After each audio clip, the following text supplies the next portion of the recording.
Warahmatullahi wabarakatuh. Di video ini akan dijelaskan tentang main idea dan juga topik. Sebelumnya saya akan menjelaskan tentang perbedaan antara topik dengan main idea.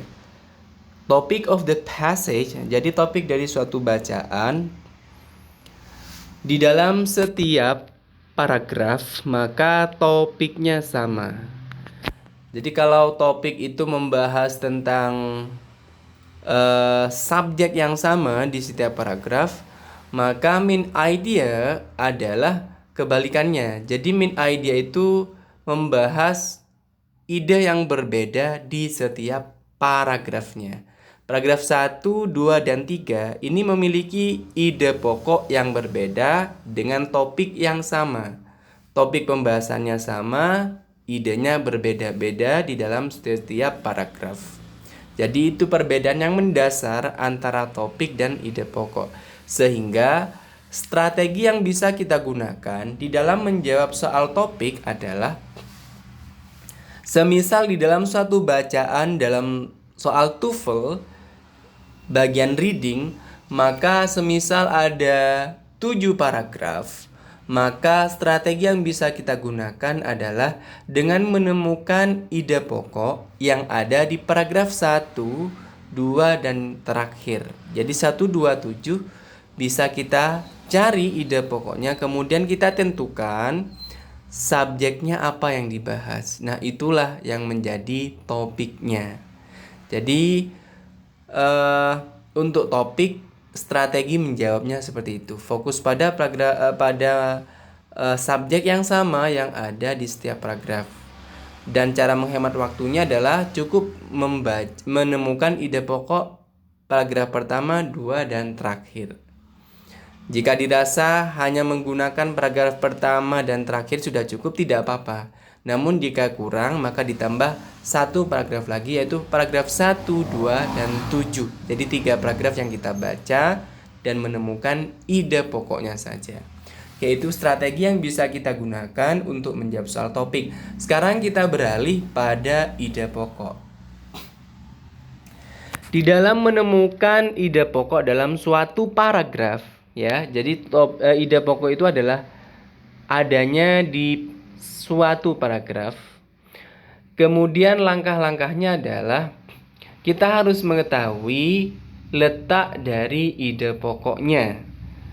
Karena dengan mengetahui letak ide pokoknya atau mengetahui topik senternya, maka kita juga bisa menemukan ide pokoknya.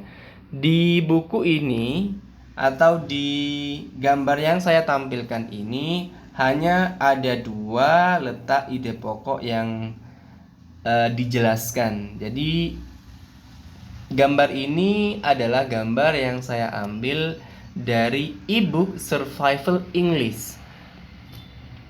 Kemudian kalau di buku ini menjelaskan bahwa ide pokok itu ada di the first sentence. Jadi seringkali ada di kalimat pertama dalam suatu paragraf. Kemudian ada juga di kalimat terakhir, di kalimat kesimpulan. Berarti ada di kalimat terakhir. Jadi perlu diingat ya bahwa ide pokok itu ada di kalimat utama atau topik sentence.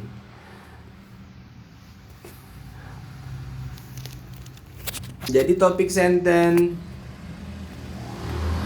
bisa disebut dengan ide pokok karena bentuk dari ide pokok itu bisa berupa kalimat, bisa berupa klausa, bisa juga berupa frase benda.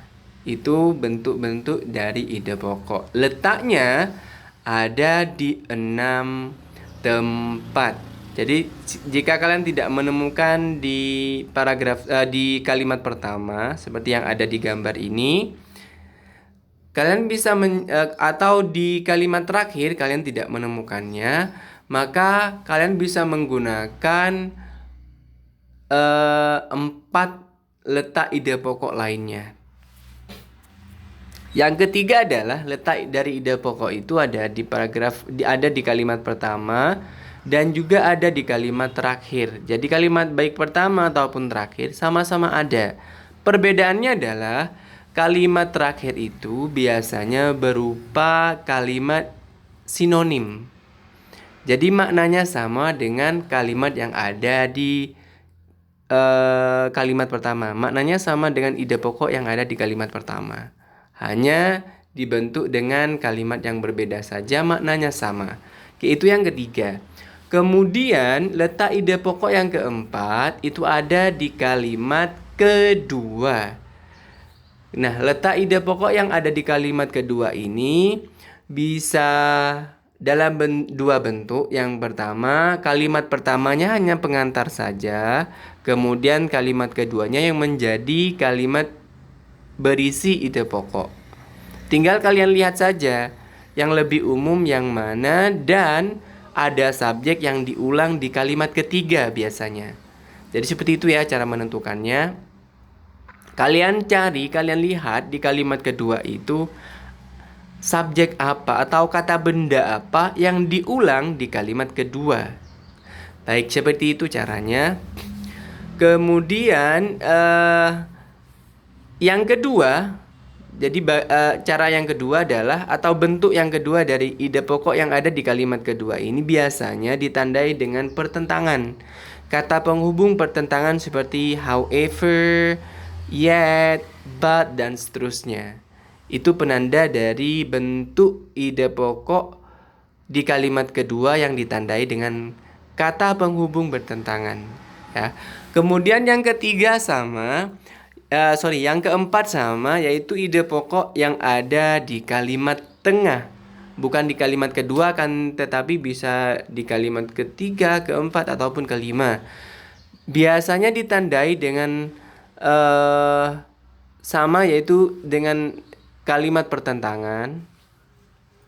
Biasanya ada kata-kata but, however, dan seterusnya. Itu untuk letak ide pokok yang keempat, yaitu ide pokok yang ada di kalimat tengah, ya.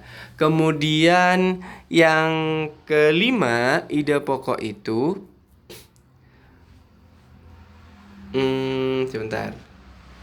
Saya ulang ya.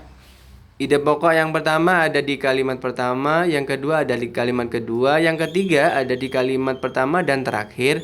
Kemudian yang keempat ada di kalimat kedua, kemudian yang kelima ada di kalimat tengah, dan yang terakhir adalah menyimpulkan. Jadi isi paragrafnya tidak berisi ide pokok, akan tetapi berisi ide penjelas atau kalimat penjelas, kalimat pendukung. Sehingga cara menemukan ide pokoknya adalah dengan menyimpulkan. Misalnya, ada 5 anak. Di dalam paragrafnya berbunyi, A suka bakso, B suka soto, siswa C suka rawon, siswa D suka pecel, kemudian siswa E suka lalapan. Jadi isi paragrafnya cuma seperti itu, sehingga kita menyimpulkan bahwa ide pokok dari paragraf tersebut adalah tentang makanan favorit 5 anak. Makanan favorit dari kelima anak. Itu ide pokoknya. Jadi itu ya, 6 letak ide pokok dan sekaligus merupakan strategi yang bisa kita gunakan di dalam menemukan ide pokok dalam satu paragraf. Kemudian jika paragrafnya hanya ada satu, bagaimana? Jika paragrafnya hanya ada satu, berarti bisa juga disebut pertanyaan atau soal yang ada bisa disebut soal tentang topik, atau bisa juga tentang main idea. Karena sama saja, triknya atau strategi menjawabnya sama saja. Tinggal menemukan ide pokoknya, selesai. Baik, kita coba dengan contoh soal yang ada di sini. Pertanyaannya adalah what is the topic of the text above? Ini menanyakan topik sekaligus menanyakan ide pokok, karena Di bacaan hanya ada satu paragraf saja. Oke, kita tentukan kira-kira ide pokoknya ada di kalimat keberapa. In the philosophy of John Dewey, a sharp distinction is made between intelligence and reasoning. Nah, kita lihat di kalimat kedua, ada kata apa yang diulang di kalimat kedua? Ternyata ada kata intelligent, ini ya, kemudian reasoning. Jadi ini yang diulang. Oke, kita lihat. Oke, intelligent diulang ya, kemudian reasoning juga diulang. Ini reasoning diulang di kalimat ketiga. Itu menandakan bahwa subjek yang dibahas di paragraf ini, di teks ini, di bacaan ini adalah intelligent and reasoning, sebagaimana yang ada di kalimat pertama. Sehingga kita simpulkan bahwasanya ide pokoknya adalah ada di kalimat pertama. A sharp distinction is made between intelligence and reasoning. Kita lihat di bacaan, adakah dua kata ini di opsi A, B, C, D-nya? Nah, kita lihat di opsi A hanya ada intelligent, jadi salah. Kemudian distinction made by John Dewey, memang benar yang dibahas adalah distinction. Namun salah karena terlalu umum. Distinction dalam bidang apa?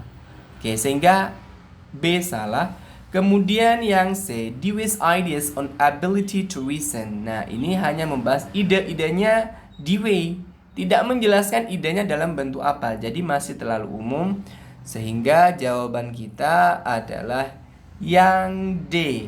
Bentuk ide pokok yang ada di opsi D ini berupa klausa. Berupa klausa ya. Karena di sini diawali oleh kata how. Intelligent differs sebagai kata kerjanya, membedakan atau berbeda dari reasoning. Jadi ada dua kata ini, intelligent and reasoning, sama-sama ada dan tidak terlalu umum, tidak terlalu spesifik, sehingga jawabannya adalah D. Baik, itu adalah cara yang bisa kita terapkan di dalam menjawab soal ide pokok ataupun topik. Semoga mudah dipahami. Saya akhiri. Assalamualaikum warahmatullahi wabarakatuh.